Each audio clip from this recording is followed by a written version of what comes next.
Hello friends, this is Sheri Asthana. Welcome in my channel edu life time. आज हम production management की series को आगे बढ़ाते हुए स्कोप ऑफ प्रोडक्शन मैनेजमेंट पढ़ेंगे। ये सारे बेस कॉन्सेप्ट समझना बहुत ज़रूरी है प्रोडक्शन मैनेजमेंट को ढंग से पढ़ने के लिए। अगर आप मेरे एजुकेशनल कंटेंट से रिलेटेड वीडियोस को पसंद करते हैं और आपने अभी तक मेरा चैनल सब्सक्राइब नहीं किया है तो प्लीज़ मेरा चैनल सब्सक्राइब करें। तो वीडियो को आगे बढ़ाते हैं। Without wasting any time, let's get start. So scope of production management में कुछ पॉइंट्स हैं जो हम पढ़ेंगे। क्या कहते हैं ये पॉइंट कि प्रोडक्शन मैनेजमेंट का स्कोप कहाँ कहाँ तक है। स्कोप में आप ये समझ सकते हो कि प्रोडक्शन मैनेजमेंट का एरिया कितना वाइड है। तो सबसे पहले आते हैं फैसिलिटी लोकेशन। फैसिलिटी लोकेशन आपका प्लांट लोकेशन भी कहलाता है। सो फैसिलिटी लोकेशन के अंदर क्या होता है कि अपनी बिजनेस के या अपने जो मैन्युफैक्चरिंग यूनिट है उसकी फैसिलिटीज़ को या उसकी प्रोडक्शन फैसिलिटीज़ को सेटअप करने के लिए राइट लोकेशन को सिलेक्ट करना, ये डिसीजन लेना कि आपकी जो मैन्युफैक्चरिंग यूनिट है वो कहाँ सेट होगी, उसके लिए प्रॉपर लोकेशन आइडेंटिफाई करना। ये लोकेशन आइडेंटिफाई करते टाइम पर आपको बहुत सारी चीज़ें, बहुत सारे फैक्टर्स ध्यान में रखने होते हैं। नॉर्मली हम वहाँ पे लोकेशन, ऐसी लोकेशन फाइंड आउट करते हैं जहाँ से हमारा रॉ मटेरियल की सप्लाई बहुत अच्छी तरीके से हो सके, ट्रांसपोर्टेशन में कोई दिक्कत ना हो, हमें लेबर बहुत आसानी से मिल सके, जो हमारा मार्केट है वो बहुत ही पास में हो। तो ये सारे फैक्टर्स जो है हम आगे चल के प्लांट लोकेशन और बड़े लेवल पे पढ़ेंगे तो और भी फैक्टर्स इसमें पढ़ेंगे। बट मेन ये पॉइंट है कि फैसिलिटी लोकेशन होता क्या है। सो फैसिलिटी लोकेशन है कि जब हम राइट लोकेशन को सिलेक्ट करते हैं अपनी प्रोडक्शन यूनिट को सेटअप करने के लिए, लॉन्ग टर्म ग्रोथ के लिए, तो वो हमारा फैसिलिटी लोकेशन होता है। क्योंकि क्या होता है कि फैसिलिटी लोकेशन या प्लांट लोकेशन शॉर्ट टर्म का प्लान नहीं होता है, बहुत बड़ा इन्वेस्टमेंट होता है। आपका लैंड का, आपका बिल्डिंग बनाना, आपकी मशीनरी सेटअप करना, तो जो इन्वेस्टमेंट या जो प्लान आपका बहुत लॉन्ग टर्म है, जो 20, 30, 40 साल तक चलने वाला है, उसके लिए बहुत ही इंपॉर्टेंट डिसीजंस लेने जरूरी होते हैं। सो बेसिकली फैसिलिटी लोकेशन क्या है? Select the right location for setting up the production facility of business that affects it's long term growth. Now second point है हमारा plant layout and material handling. अब scope of production management का second point जो है वो है plant का layout बनाना। आपने फैसिलिटी लोकेशन डिसाइड कर लिया है, अब आपको प्लांट का लेआउट तैयार करना है, यानी आपकी अपनी मैन्युफैक्चरिंग यूनिट की लेआउट को प्रॉपर तरीके से तैयार करना है। कहाँ पर हमारी वर्कशॉप होगी, कहाँ पे हमारा स्टोरेज होगा, कहाँ पे हमारी मशीनरीज लगेंगी, कहाँ पे हमारा वर्कर्स का बैठने का जगह होगा, कहाँ पे हमारे वर्कर्स से रिलेटेड जो भी बहुत सारे पॉइंट्स होते हैं, उनकी क्रच, उनके कैंटीन्स, उनके रेस्ट रूम्स, ये सारी की सारी चीज़ें, इनका पूरा लेआउट बनाना, इनका पूरा मैप बनाना, ये प्लांट लेआउट के अंदर आता है। यानी फिजिकल अरेंजमेंट करना फैसिलिटीज़ का। जो भी आप फैसिलिटीज़ प्रोवाइड करोगे अपने वर्कर्स को या जो भी आपके पास में फैसिलिटीज़ हैं, ये सारी की सारी चीज़ों का लेआउट तैयार करना। लेआउट बनाने से क्या हो जाता है, एक तो हमें ये पता चल जाता है कि कौन सी चीज़ें हमें कहाँ पे करनी है, और दूसरा किस चीज़ की बाद में किस चीज़ की ज़रूरत है। ठीक है, अब ऐसा नहीं है कि आपने मैन्युफैक्चरिंग यूनिट बहुत आगे कर दी है और स्टोरेज या जो वेयर हाउस है वो बहुत पीछे कर दिए हैं। ठीक है, तो ऐसा भी नहीं कि पता चला कि आधा सामान जो है वो जब बनने के बाद में वेयर हाउस में के बीच में जा रहा है, बहुत दूर है वेयर हाउस, तो उसके बीच में ही बहुत सारा सामान खराब हो रहा है। तो बहुत सारी चीज़ों को ध्यान में रखते हुए प्लांट लेआउट तैयार किया जाता है। सेम एज मटीरियल हैंडलिंग है। मटीरियल हैंडलिंग क्या कि movement of materials from store room to machinery and from machinery to another stage of production like packaging and storing. जब हम प्लांट लेआउट बनाते हैं तो हम ये सारी चीज़ें भी देखते हैं कि रॉ मटेरियल से फिनिश्ड गुड और लास्ट तक स्टोरिंग तक का पूरा लेआउट हमको तैयार करना है, क्योंकि रॉ मटेरियल जो सप्लाई जहाँ से आ रही है, मटेरियल जो है, मटेरियल को हैंडल करना बहुत इम्पॉर्टेंट होता है। हर स्टेज पे मटेरियल को हैंडल करना होता है। जब वो आता है मटेरियल, जब वो आपके पास में एज एन रॉ मटेरियल होता है, क्योंकि ऐसा तो होता नहीं है जैसे ही आएगा तुरंत ही उसको हम काम में ले लेंगे, तो स्टोर करके रखा जाता है। उसके बाद में जब वो मशीनरी में जाता है, उसके बाद में वो पैकेजिंग के लिए जाता है, तो ऐसा भी नहीं है पैकेजिंग बहुत दूर हो रही है, उसके बाद पैकेजिंग से स्टोरेज, तो वो बहुत सारी चीज़ें हैं जो हमारे प्लांट लेआउट के अंदर डिसाइड की जाती हैं। सो ये सेकेंड स्कोप है हमारा प्रोडक्शन मैनेजमेंट का। नेक्स्ट है हमारा प्रोडक्ट डिज़ाइनिंग, बहुत इम्पॉर्टेंट है।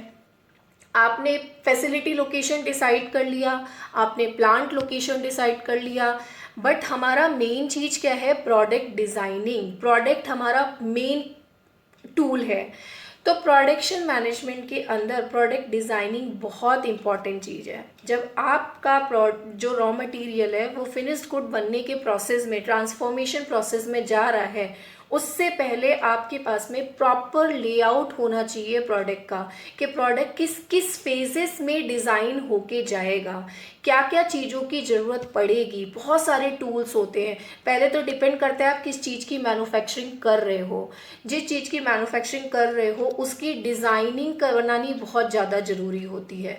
डिज़ाइनिंग के अंदर भी मल्टीपल पार्ट होते हैं। पहले उसका रॉ फॉर्मेट बनता है, फिर उसके बाद क्या चीज़ आप बना रहे हो ये डिपेंड करता है। तो प्रोडक्ट डिज़ाइनिंग करना बहुत ज़्यादा ज़रूरी है। तो जब हम प्रोडक्ट डिज़ाइनिंग का मतलब होता है कि जब हम किसी आइडिया को रियलिटी में कन्वर्ट करते हैं, ठीक है, आपके पास आइडिया है, आपने उसका एक रफ स्केच बना के रखा हुआ है, ठीक है, और जब हम उसको एक फिजिकल या टेंजिबल फॉर्म में लेकर आते हैं तो वो हमारा क्या हो जाता है? प्रोडक्ट डिज़ाइनिंग को आप रियलिटी में लेकर आ रहे हो, और वही हमारा मार्केट की रिक्वायरमेंट होती है। तो प्रोडक्शन मैनेजमेंट का जो स्कोप है वो प्रोडक्ट डिज़ाइनिंग में भी बहुत ज़्यादा है। नेक्स्ट है हमारा डिज़ाइनिंग ऑफ प्रोसेस। अब आपने प्रोडक्ट डिज़ाइनिंग तो कर दिया है, प्रोडक्ट जो बनना है वो तो डिज़ाइन कर दिया। अब वो जो प्रोडक्ट डिज़ाइन किया है उसका प्रोसेस क्या क्या होगा, यानी वो कितने कितने अलग अलग फेजेस में जाएगा। जैसे मैं एक सिंपल आपने कोई कैंडी जो है उसकी मैन्युफैक्चरिंग कर रहे हो। अब पहले तो आपने क्या कर लिया है? कैंडी का डिज़ाइनिंग बना लिया है। आपने बता दिया है कि कैंडी हमारी इतनी छोटी होगी, ये उसका डायमीटर होगा, ठीक है, या कैंडी के अंदर जो है हम ये डिज़ाइन हार्ट शेप का कैंडी बनाएंगे, या आप जो भी आपने डिज़ाइनिंग उसकी बनाई है उसके ऊपर आपको क्या है लोगो लगाना है, या ये सब डिज़ाइनिंग। अब उसके बाद में उसका प्रोसेस, कैंडी बनने का प्रोसेस, कि वो पहले रॉ मटेरियल होगा, फिर रॉ मटेरियल को पूरा चेक किया जाएगा, फिर उसकी कुकिंग होगी, उसकी मिक्सिंग होगी, उसको मोल्ड किया जाएगा। मोल्ड मतलब अगर आपको हार्ट शेप में डालना है तो हार्ट शेप की मोल्डिंग होगी, फिर उसको कटिंग में डाला जाएगा, फिर उसकी पैकेजिंग होगी, फिर उसका जो है वेट चेक किया जाएगा, फिर उसकी सेकेंडरी पैकेजिंग होगी, देन उसका स्टोरेज होगा। ये मैंने यहाँ पे एक जस्ट केवल आपको फ्लो चार्ट के थ्रू समझाने की कोशिश की है। अलग अलग मैन्युफैक्चरिंग जो होती है, आप ये डिपेंड नहीं है कि ये फ्लो चार्ट हर मैन्युफैक्चरिंग में यूज़ होता हो, वो डिपेंड करता है कि आप बना क्या रहे हो, बिजनेस किस तरीके का हो रहा है। तो रॉ मटेरियल से फिनिश्ड गुड बनने तक का जो प्रोसेस होता है उसको डिज़ाइन करना, कि वो क्या क्या रूट को फॉलो करके जाएगा, ये हमारा डिज़ाइनिंग ऑफ प्रोसेस में होता है। सो कंफ्यूज मत होना प्रोडक्ट डिज़ाइनिंग में और डिज़ाइनिंग ऑफ प्रोसेस में। प्रोडक्ट डिज़ाइनिंग बिल्कुल अलग कॉन्सेप्ट है, वहाँ प्रोडक्ट को डिज़ाइन किया जा रहा है, ठीक है, आइडिया में, और यहाँ क्या किया जा रहा है? उस आइडिया को कन्वर्ट किया जा रहा है प्रोसेस के थ्रू रियलिटी में। तो यहाँ क्या हो गया? यहाँ एग्जीक्यूशन का पार्ट हो गया। प्रोडक्ट डिज़ाइनिंग क्या हो गया? एक तरीके से कि अभी आपने आइडिया लिया हुआ है और अब उसको रियलिटी में चेंज करने की कोशिश करने के लिए आप डिज़ाइनिंग और प्रोसेस की तरफ आते हैं। नेक्स्ट है हमारा प्रोडक्शन प्लानिंग एंड कंट्रोल। अब प्रोडक्शन प्लानिंग एंड कंट्रोल क्या होता है? यहाँ पे हमारे जर्नल मैनेजमेंट के कॉन्सेप्ट आ जाते हैं। जर्नल मैनेजमेंट के कॉन्सेप्ट का मतलब क्या हो गया कि आपने प्रोडक्ट डिज़ाइनिंग भी कर दिया, आपने प्रोसेस जो है वो भी डिज़ाइनिंग का जो प्रोसेस है वो भी आपने पूरा देख लिया है, per day to day planning करना बहुत ज़्यादा ज़रूरी होता है। हमारे पास में जब भी हम कोई मैन्युफैक्चरिंग कर रहे हैं तो एक लॉन्ग टर्म प्लान होता है, हम मंथली बेसिस पे भी प्लान करके रखते हैं। कुछ चीज़ें ऐसी होती हैं जो वीकली बेसिस पे प्लान होती हैं, कुछ चीज़ें ऐसी होती हैं जो डेली बेसिस पे होती हैं, और कहीं कहीं पे आवरली बेसिस पे प्लानिंग करी जाती है कि ये चीज़ इतने घंटे में होनी चाहिए, या ये चीज़ हमारे आज हम दोपहर तक में इसको कंप्लीट कर लेंगे। तो उस चीज़ के लिए भी प्लानिंग होती है, हर लेवल पे प्लानिंग करनी होती है।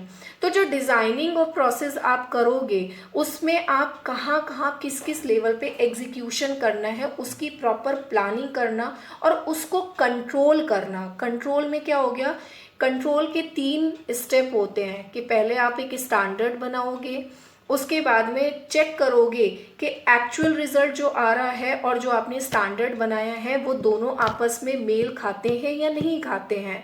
अगर मेल खा रहे हैं तो बहुत अच्छी बात है, आप आगे चलो। अगर किसी भी तरीके की कोई मिस्टेक हो रही है, आपके स्टैंडर्ड जो बनाए हुए स्टैंडर्ड हैं और जो एक्चुअल में काम हुआ है, एक्चुअल में एग्जीक्यूशन में जो रिजल्ट आया है, किसी भी तरीके की कोई मिस्टेक है तो आप वहाँ पे डेरिवेटिव एक्शंस लेंगे। आप उस मिस्टेक को ख़त्म करने के लिए जो एक्शन लेना होगा वो लेंगे। तो कंट्रोलिंग करना बहुत ज़्यादा ज़रूरी है। ऐसा नहीं है आपने प्लान कर दिया, आपने ये कह दिया कि प्लानिंग बन गई अब 1 हफ्ते की, अब 1 हफ्ते के बाद में जब देख रहे हो तो पता चल रहा है कि जो प्लान किया था वो तो वैसा रिजल्ट तो हमको मिला नहीं है। तो वो आपको क्यों नहीं मिला, क्योंकि आपने बीच बीच में कंट्रोल नहीं किया, कंट्रोलिंग प्रोसेस का यूज़ नहीं किया। तो प्रोडक्शन प्लानिंग एंड कंट्रोलिंग करना बहुत ज़्यादा ज़रूरी है। That is the scope of production management. Next है हमारा क्वालिटी कंट्रोल, बहुत इम्पॉर्टेंट है, जो कि एक इम्पॉर्टेंट पार्ट पीपीसी का ही है। क्वालिटी कंट्रोल, आप जो प्रोडक्ट बना रहे हो आपने उस प्रोडक्ट के लिए कोई ना कोई एक स्टैंडर्ड बना के रखा हुआ है, एक बेंचमार्क बना के रखा हुआ है। ऐसा नहीं है कि एक मैन्युफैक्चरिंग यूनिट के अंदर हर प्रोडक्ट अलग अलग क्वालिटी का निकल रहा है।